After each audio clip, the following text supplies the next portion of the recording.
लोकशाही मराठीचा सर्वे ठरला तंतोतंत खरा। भाजप सर्वात मोठा पक्ष ठरण्याचा होता सर्वे। शिवसेना दुसऱ्या क्रमांकावर, राष्ट्रवादी तिसऱ्या क्रमांकावर। विश्वासार्ह बातम्यांचं व्यासपीठ लोकशाही मराठी।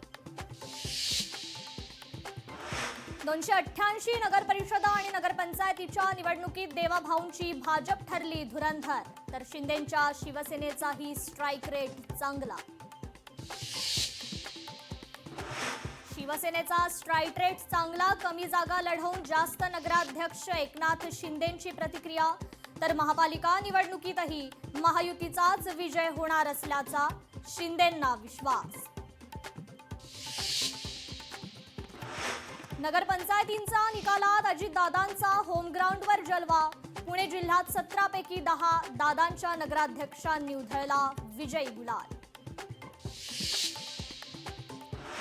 विधानसभेनंतर नगरपरिषद आणि नगरपंचायतीतही महाविकास आघाडीला धक्का।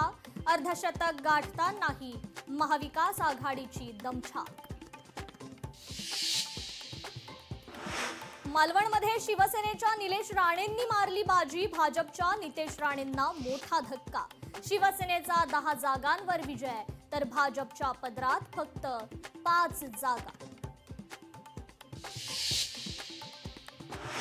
मुख्यमंत्री फडणवीसांच्या नागपूर जिल्ह्यात भाजपला घवघवीत यश। 15 पालिकांपैकी 12 पालिकांमध्ये भाजपचा नगराध्यक्ष निवडून आला। सांगलीत जयंत पाटलांनी राखला आपला गड। निवडणुकीत जयंत पाटील यांनी नगराध्यक्ष पदासह 23 जागा जिंकत विरोधकांचा केला करेक्ट कार्यक्रम। फलटणमध्ये रामराजेंच्या सत्तेला धक्का। रामराजे नाईक निंबाळकर यांचे चिरंजीव अनिकेत राजे नाईक निंबाळकर पराभूत, तर भाजपचे समशेरसिंह नाईक निंबाळकरांचा विजय।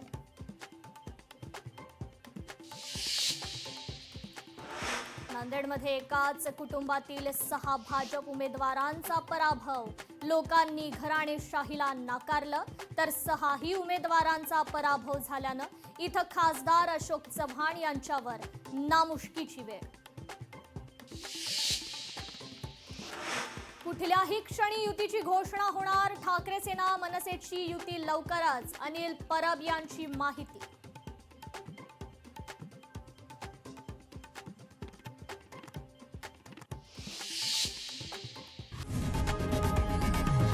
लोकशाही मराठी ऐका, पहा, जागरूक रहा।